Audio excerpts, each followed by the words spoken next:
छत्तीसगढ़ प्रदेश 7 राज्यों की सीमाओं से घिरा हुआ है तथा प्रदेश से कुल 11 राष्ट्रीय राजमार्ग गुजरते हैं, जिससे अंतर्राज्यीय आवागमन की सघनता है। राज्य में कृषिक पशु, जिसके अंतर्गत अवैध रूप से पशुओं की तस्करी एवं परिवहन पर रोक है।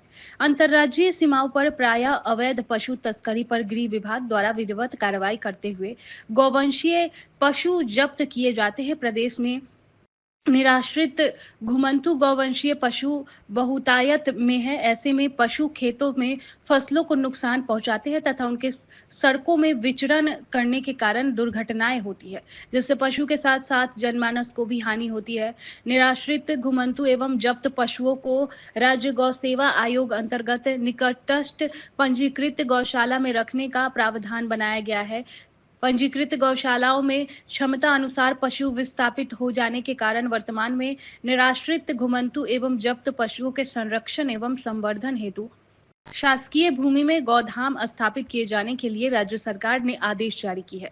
योजना छत्तीसगढ़ गौ सेवा आयोग नियम 2005 के तहत योजना अंतर्गत जिला प्रशासन के प्रस्ताव पर गौधाम स्थापित किए जाएंगे, जो पंजीकृत गौशालाओं से भिन्न होंगे। प्रथम चरण में प्रदेश की प्रमुख राष्ट्रीय राजमार्ग के आसपास ग्रामीण क्षेत्रों में गौधाम स्थापित किए जाएंगे।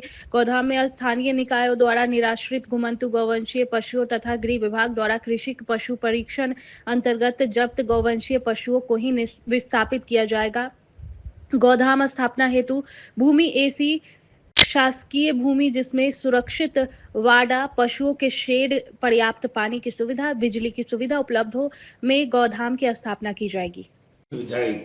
ऐसे गोठानों को गोधाम में बदलना है। तो गौ सेवा आयोग द्वारा जो है सूची हमें दिया गया था, तो 30 गोठानों का हमने गोधाम के रूप में परिवर्तन करने के लिए प्रस्ताव तैयार कर लिया है। माननीय कलेक्टर के माध्यम से पंजीयक गौ सेवा आयोग को भेज दिए हैं। वर्तमान में ऐसे लोगों को ही गोधाम चलाने के लिए गोठान दिया जाएगा जिनका गौ सेवा के क्षेत्र में 5 वर्ष का अनुभव हो, सामाजिक कार्य का 3 वर्ष का अनुभव हो और पशुपालन एवं खाद बनाने का अनुभव हो और विभिन्न प्रकार के जैविक खेती करने का अनुभव हो। ऐसे लोगों को ये जो घुमंतु पशु हैं उनकी रक्षा के लिए दिया जाएगा और इनकी संख्या जो है प्रत्येक गोठान में जो गोदाम बनेगा उसमें 200 रहेंगे और इनको लगातार प्रति वर्ष जो है पहले साल में 5 लाख रुपए उनको तैयार करने के लिए दिया जाएगा। 5 लाख रुपए प्रत्येक गोठान को मरम्मत के लिए।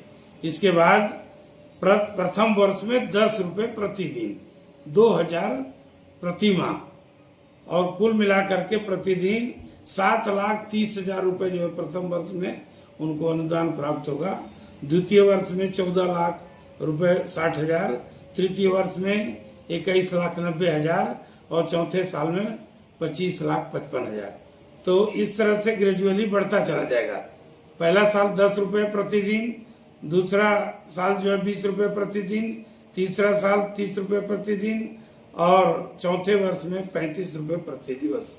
ये गौरक्षा के लिए उनको अनुदान प्रदान किया जाएगा और वहां पर गो सेवकों के लिए भी पैसा दिया जाएगा, जो वहां पर उपचार करेगा, 8 घंटे रहेगा और चरवाहा के लिए भी प्रशासन जो है पैसे देगी।